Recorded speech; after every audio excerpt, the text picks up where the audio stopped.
Namaste and good morning to all of you. Let's start our Wednesday class with the prayers.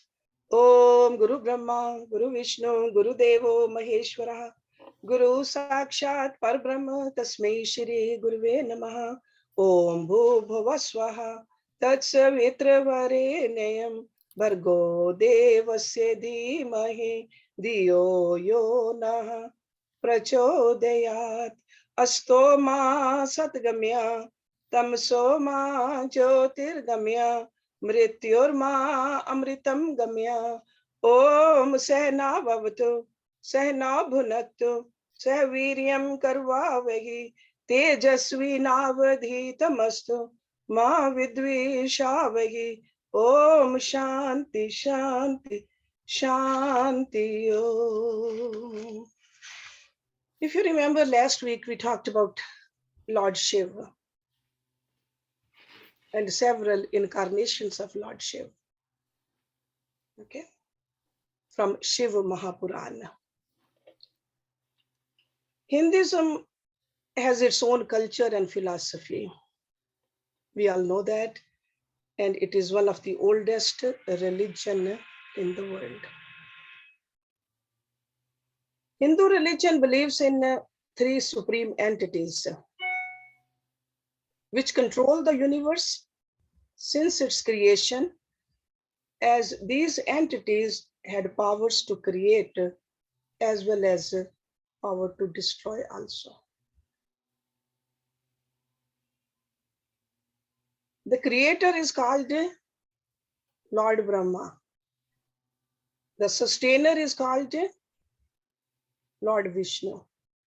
And the destroyer is known as Lord Shiva. This is called Trinity. This Trinity is worshipped by the devotees in their individual forms throughout the Hindu or Hindu associated. Some people call them tribes or cultures or sampradayas. Okay, but bottom line is they came from Hinduism. And Hinduism is full of stories about the gods and their roles also in eradicating evil from the world. And there are numerous narrations about their killing the demons who created havoc for the general public. All our scriptures are full of those things which are basically the winning of good over bad. So today we're going to talk about Lord Brahma, the creative power. Sometimes questions come to our mind. How many avatars did Lord Brahma take? And why did he take those avatars? What was the purpose or story behind each avatar? Why did each avatar come into its form and how did it vanish or die?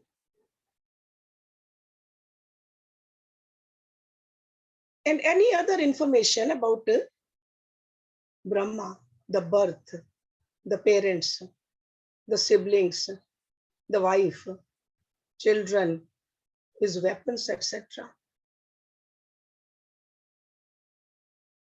So a curious mind thinks about these questions. So that's why this is today's topic, because we have talked in the past about Vishnu avatars also. Last Wednesday we talked about Shiva avatars. So today it's about Brahma. Lord Brahma is mentioned in our holy scriptures as the most important entity in creating the whole world. When we say whole world, it really means the whole cosmos. Not just the earth, whole cosmos. That is the universe. Brahmanda. Brahma was supposed to be having a great power in his lap to create matter and energy. And that is how our scriptures has mentioned the creation of this universe by matter and energy both. And this creation is not exactly in the physical form, as Brahma was supposed to have spiritual as well as yogic powers to create worldly systems from just thinking. Because we think that when we create, we use something solid.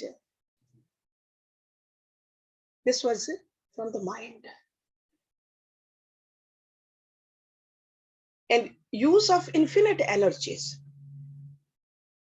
Because he contained all those infinite energies in himself. See, we are also part of that infinite energy, but we have forgotten. Even present day science advocates for interchange of mass and energy with each other. But we are talking about that time when the world was created by these powers. So it is very interesting to note that the origin of our holy scriptures, that is Vedas, are attributed to Lord Brahma only. So that's why Lord Brahma is different from other powers like Lord Vishnu and Lord Shiva.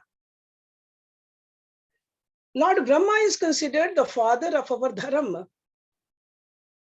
religion, and is situated at an academic and spiritual level, well above in the hierarchy of the important Hindu gods. That's why he's called Pitamaha also. As mentioned in some old scriptures, Brahma is also called Prajapati. He is believed to be the son of the supreme God. See, there's a difference between Brahma and Brahma. Brahma is a supreme entity, supreme God. Brahma is the creator. So he is believed to be the son of the supreme God and was existing in an energy form. The forms, the physical forms we have given. We have personified these gods into those forms, but it is in the energy form. When Brahma wished to create the universe, then it is mentioned that he created water first. And then by seeding himself in that nectar of life, emerged or born out of the water through a golden egg to take a form. And that golden egg, Sanskrit name for that is Hiranyagarbha, golden egg. Another narration is there, because there are so many scriptures, something which you really cannot see. These saintly people, the yogis, they visualize these in their samadhis. So there could be more than one narration. So another narration is there which proclaims that Lord Brahma was born out of a lotus flower that emerged from the navel of Lord Vishnu. And this Lord Vishnu means the Brahma himself. So Vishnu word is used for Brahma also. So whatever be the form that Brahma was born, he took this form for many purposes to create the world which we live in. It is also mentioned in our great ancient books that to create the universe, Brahma wanted some entities in form of assistants who would help him on his command to carry out certain tasks for creating such a big universe. So he wanted some assistants. So Brahma produced from himself or from his energy or one can say that he gave birth to 11 Prajapatis, forefathers, 11 of present day humans, and also created 7 great sages or saints known as Saptarishis. So we are familiar with these terms. So who is the creator of the Saptarishis and the Prajapatis? Brahma. And who is Brahma? The son of Brahma. So as these original entities were created just by the mental energy, that's why these are called the Manas Putra. From the mental energy of the Lord Brahma, they were also known as Manas Putras. Manas Putra. Today we know that these Saptarishis are actually the 7 prominent stars moving around the pole star. Dhruvatara. Dhruvatara. All these stories we have heard from childhood. These are not just the stories. These are actual happenings in this universe. That pole star or Dhruv star in the night sky, we can see at the same place. The cluster of the 7 stars is known as the constellation in the Western astronomical nomenclature. So it is indeed a surprise that ancients were well aware of these constellations in details and were projecting them with analogies from mythologies. So they just put it all together for us. So if you want to summarize all this, I have some points written for you. If you want to tell your children, grandchildren about Brahma, because we should not be vague about this. This is our history. This is where we came from. Brahma is regarded as one of the primary forms of gods among the 3 Murti, the Hindu Trinity. See, the Christians, they have their Trinity. This is a Hindu's Trinity: Brahma, Vishnu, Shiva. So Brahma is regarded as one of the primary forms of gods among the 3 Murti. Brahma is reverentially addressed as Pitamaha, father of the fathers. Who calls them? Devatas, the demons, and humans also. So everybody calls him Pitamaha. So for Pitamaha, we should have reverence. Lord Brahma is the god of destiny or fate. They say the fate or luck or destiny ordained by Lord Brahma and written by him in a coded language on the forehead of every individual. Don't we say fate is written over here? We came with our own fate written on our forehead. And it cannot be altered by anybody. Yesterday we were talking about it. Fate cannot be altered. We created it, Brahma wrote it. Brahma is traditionally depicted with 4 heads, 4 faces, and 4 arms. So in each direction, all these gods, they have vehicles. What is Brahma's vehicle? Or a Viman, which is called, or a Vahan. It's a swan. Swan. So again, the theories about his origin. He was born through the Vishnu's navel. He is self-born in the lotus flower. Or another legend says that a seed that later became the golden egg, Hiranyagarabha. From this golden egg, Brahma, the creator, was born. So these are like a different narrations about his birth. So from that golden womb, golden egg, Hiranyagarabha, he came out. What happened to the rest of the egg? You got to wonder about that too.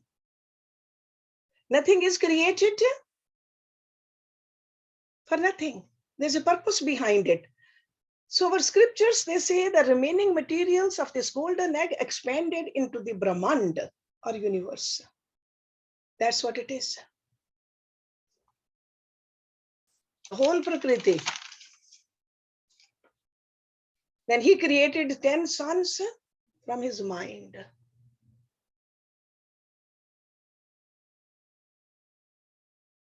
And these Manasaputra, they are believed to be the fathers of the human race. How long Brahma lives? Without going through the whole cycle over here, just remember one Brahma day is equal to 4.32 billion human years. That's one day. And according to this, he lives 100 years. You can calculate it yourself. How long is the life of Brahma? So one Brahma day equal to 4.32 billion human years. Unlike most other Hindu gods, Brahma does not hold any weapons. We have seen in the Vishnu avatars, they hold weapons. Lord Krishna, sure he had the other weapons, but the chakra. Lord Ram, the Dhanushman. Right? And other also. We know the Lord Shiva. Okay. So, but Lord Brahma does not hold any weapon.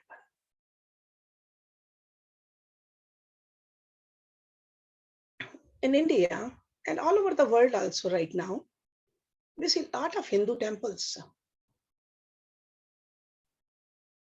Countless Hindu temples. I mean, sure, there are big temples also, but there are small temples everywhere too. Have you ever gone to a Brahma temple? There is only one prominent. There are some small ones maybe, but only you can count them on your hands.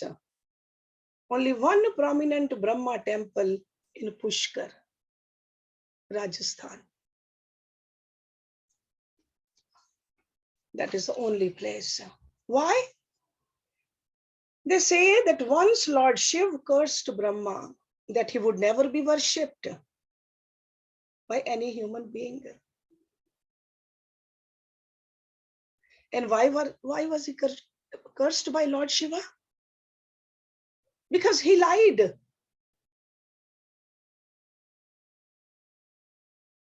I mean, can you imagine how many lies we tell every day? Brahma lied once and he was cursed. So sometimes we wonder why we go through all these upheavals in life or the havocs.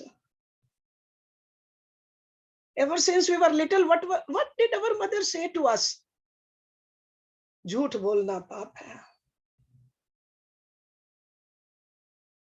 But we have forgotten those truths. In fact, that was the very first message from our mothers, all of us. And we can learn it from here. So Lord Shiva cursed Brahma that he would never be worshipped by any human being. That's why they are not many temples, maybe 6. Somewhere I read 6, some places I read 5. So you can count on the fingers of one hand. And we cannot count the Shiv temples, Vishnu temples. Okay. Today I want to talk about the avatars also of Brahma, because nobody talks about avatars of Brahma. There have been few avatars, not a whole lot, but few avatars. And who gives this designation that he is the avatar? The saintly people do. They recognize these qualities in certain person and they say, yeah, this is avatar. Okay. So these 7 avatars of Lord Brahma. The first one is Valmiki Avatar. You are all familiar with this name. Composer of the first Sanskrit poem. That's why he's called Adi Kavya. He is known by that epic Ramayana story of Lord Ram, Valmiki, Rishi Valmiki. So he is called the Adi Kavi, or the first poet. Or you can say poet of the poets. He was born along the banks of the Ganga in ancient India to a sage by the name of Prachetsa. That was his father's name, Prachetsa. Okay, he is known by that story also about his life.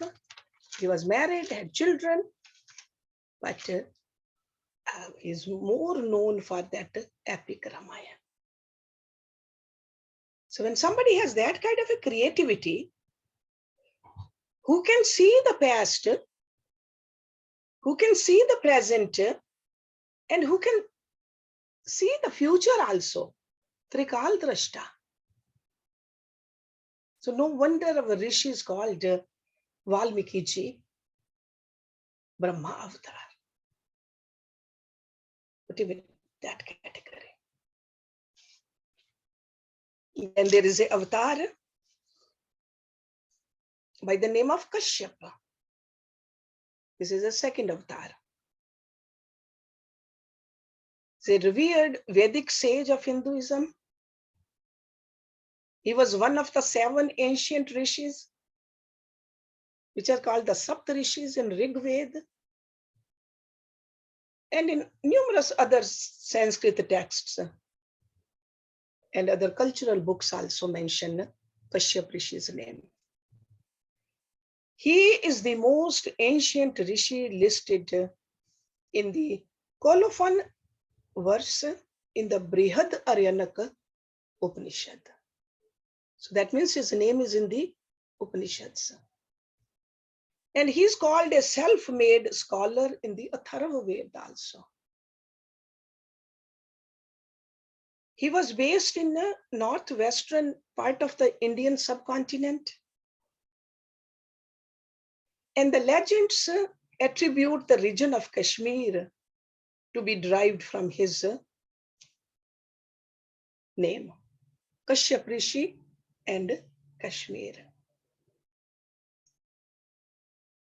So Kashyap is a common ancient name referring to many different personalities in the ancient Hindu texts. But we are talking about the Kashyap Rishi, okay, as Avatar.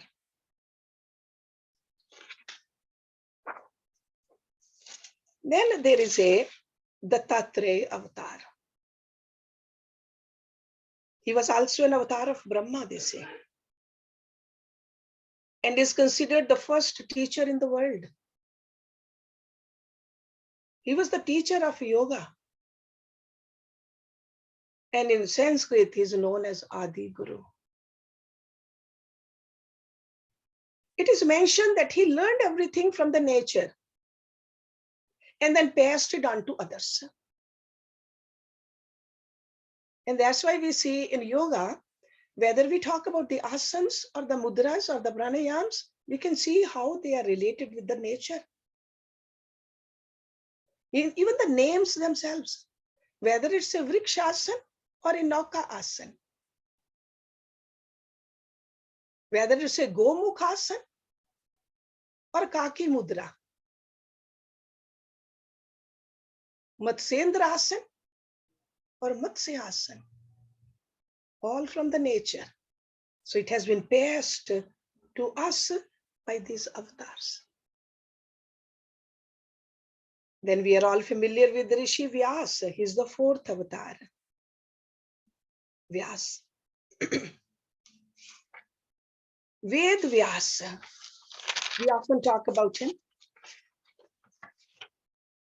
Literally compiler of the Vedas.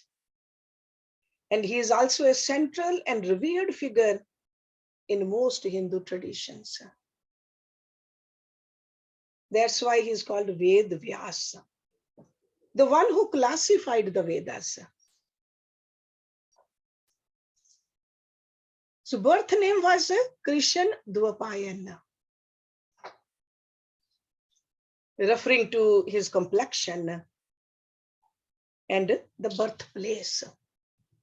Dweep was born on that island, Krishan Dwapayan. He is generally considered the author of the Mahabharata and also a character in it, a very important character in Mahabharata.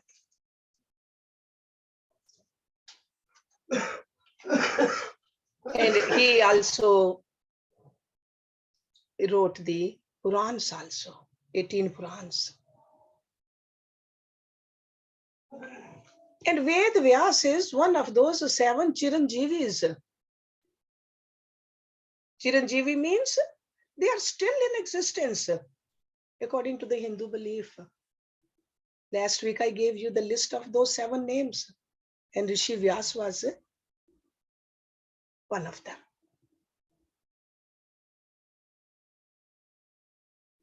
Then 5th avatar is Kalidasa. Kalidas, he was great Sanskrit poet, come dramatist. And he wrote plays based upon our culture and mythology.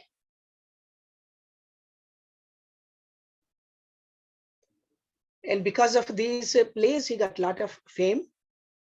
And some of the plays have been translated into English also. So Kalidas.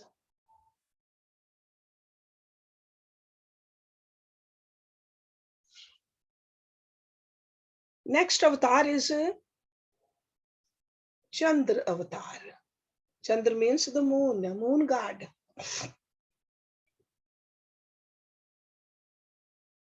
The story goes that sage Mandavya cursed one Brahman Kaushik that he would die at sunrise. Anusuya, the wife of Kaushik, had magical powers, and she stopped the sun rising. And then the Trinity requested her to release it, and she obliged only if the Trinity took avatar from her womb. So Lord Brahma was one avatar as a Chandra Avatar, the moon god. Last and the 7th avatar is Vikahanas Avatar, Vikhanas. Not very well known, but it is mentioned in our scriptures that Lord Brahma had taken avatar as Vikahanas in the holy place of Namish Aranya. And then Lord Vishnu himself taught him mysteries of worship through 32 questions.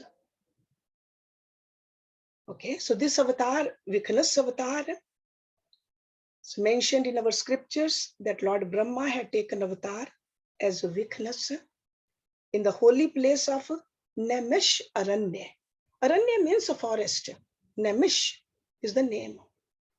And then Lord Vishnu himself taught him mysteries of worship through 32 questions. And one of these days we'll talk about it. Those questions are beautiful questions, and the answers, those questions and the answers to those questions reveal a lot of deep knowledge to us. So you can see that most of the avatars of Lord Brahma are in the nature of knowledge creation and knowledge dissemination. So that's why Lord Brahma is considered as an educational and teaching entity to facilitate the various generations during which these incarnations took place. And from all these scriptures, even today we are learning whether those scriptures were written by Rishi Vyasa or Rishi Valmiki, or Dattatreya ji taught. We are all yoga students. How much benefit we get from those also. So that's why I said all the avatars, the main purpose is to help the humankind. Otherwise, people like us will keep on suffering. We need some kind of a guideline. And these avatars, they leave all that for us. Sometimes in the book form, sometimes in their own life forms also. In fact, this conversation between Lord Vishnu taught to that Vikahanas Avatar, those 32 questions are called the agams. And sometimes, even before the class, I was asking, do you know what agams are? Most of the people don't. So that's where the agams came about. And we will talk about those also someday. So Vikahanas taught these to his students, what he learned from Lord Vishnu. And that's how the agams, they spread all over the world. And names of this Vikahanas, that avatar, his students are Atri, Marichi, Kashyapa, Bhrigu. Those great saints, they learned that. So that's why it becomes our duty also to know this wisdom.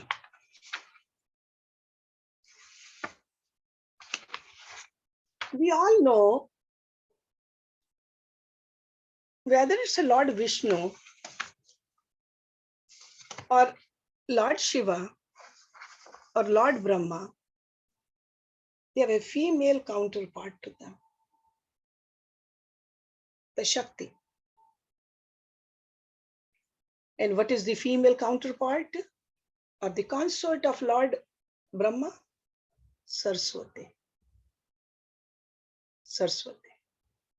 So let's talk about Devi Saraswati also, or the goddess Saraswati little bit today. And Saraswati doesn't have any weapon either. We see the weapons in Kali, in a Durga's hand, but in Saraswati, what do we see? Musical instrument, a lotus, right? A book. There are different depiction. Sometimes a book, just like there's a book in Lord Brahma's hand. In 4 hands, what do we see in Lord Brahma? He's sitting on a lotus. Lord Brahma, perfectly still. In one hand, a water pot. Creation needs water. In other hand, he got the book, the Vedas. In the third hand, he has a spoon. And fourth hand, a lotus. So why a spoon? Spoon signifies the yagyas. When we do the yagyas, what do? We pour that ghee into the yajna with the help of a spoon. Water is for the creation, and Vedas are the knowledge. And the lotus, ultimately, the peacefulness, the bliss, the love, the joy. So now going to Goddess Saraswati. Saraswati, the name itself means flowing one. So that's why it's goddess of knowledge. And learning in Hinduism, Saraswati. Saraswati existed in the Vedas as a divinity and as a sacred river also. So there's a sacred river Saraswati and divinity also Saraswati. And references are in the Rig Veda. So we can just deduce from there that she was more popular in the Rig Vedic times than even present day. So she was more popular than Ganga Mata. So Saraswati, there are a lot of mantras for Saraswati there.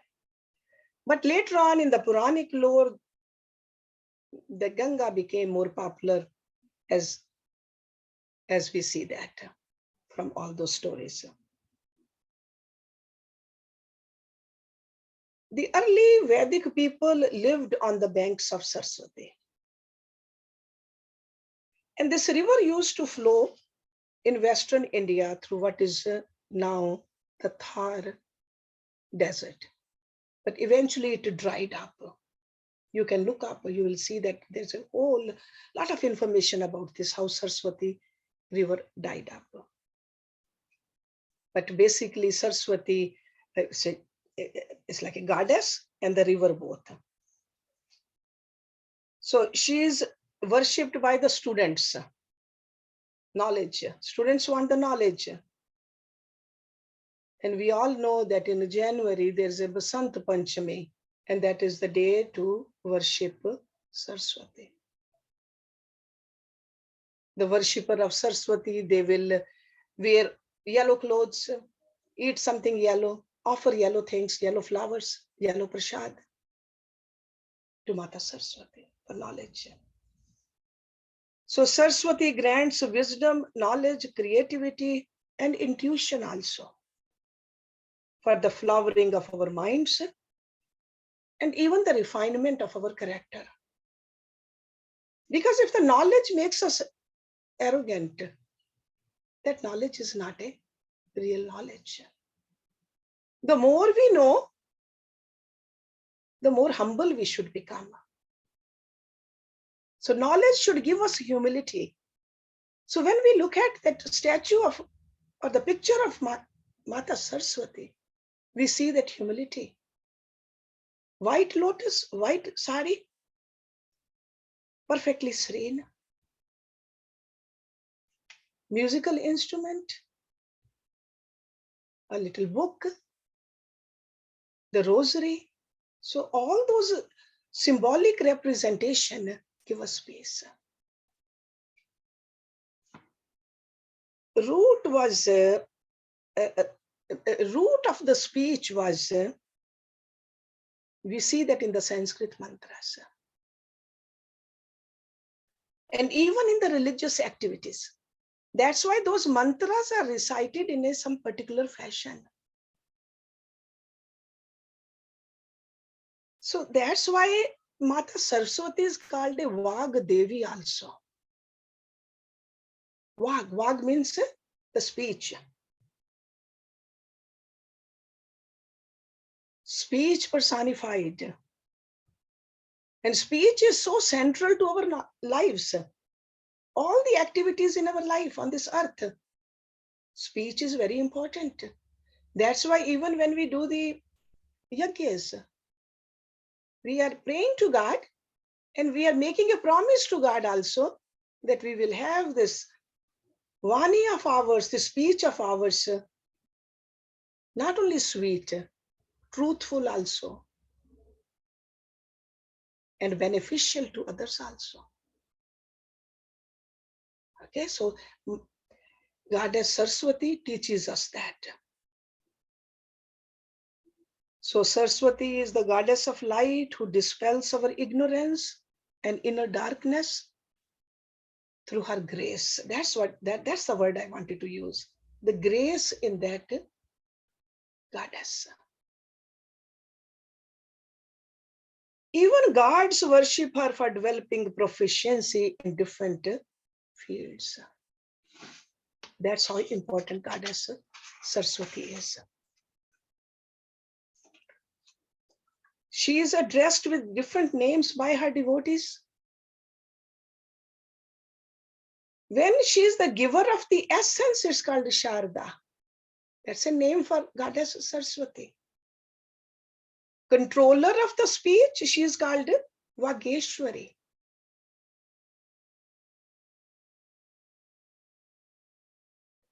Then she is called Brahmani also, consort of Brahma.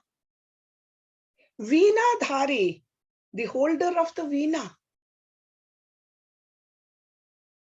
So these are some of the names. There other names maybe, but these some of them I can think of right now. So for Mata Saraswati.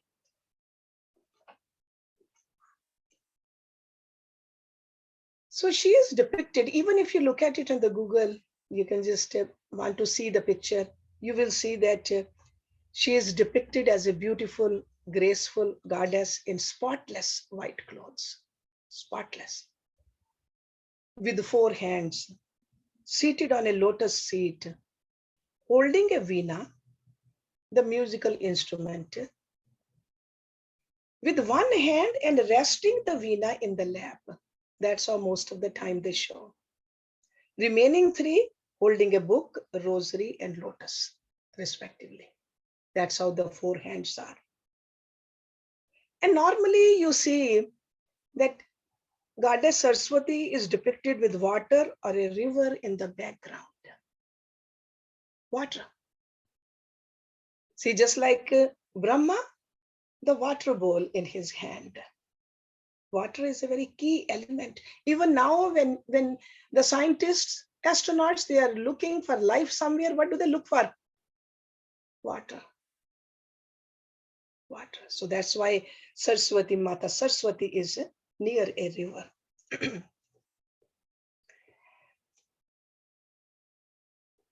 And what else is next to her? It's a peacock. Peacock. See, just like a Lord Brahma, there is a Vahan is a swan. Mata Saraswati, a peacock. And sometimes you will see that these objects may vary, but generally you can see that symbolic connection of all these different things is with the learning and knowledge. So her vehicle is generally, sometimes people say it's a swan or a peacock. Because swan, what does a swan symbolize? Beauty, grace, wisdom. That's a swan, Hans, right? That's why the rishis, they are called Paramhans. Swans of the swans. And peacock symbolizes the same. But there's one thing addition to peacock, that the swans. So peacock is beautiful, swan is beautiful. There is something very unique about peacock. Peacock, our rishis, they say, the symbolically peacock means that ability to deal with the desires and the ignorance. That's why peacock can kill the snake, and snake means the desires. Okay, so it's all this, there's a lot of symbolic messages in that. So today we learned about Lord Brahma, his avatars, and then Devi Saraswati. So we'll stop the class here. And we'll open up for questions also before we do the bhajan. Om Purnamada Purnamidam Purnat Purnamudachyate Purnasya Purnamadaya Purnameva Vishishyate. Om Shanti Shanti Shanti Om. Thank you very much.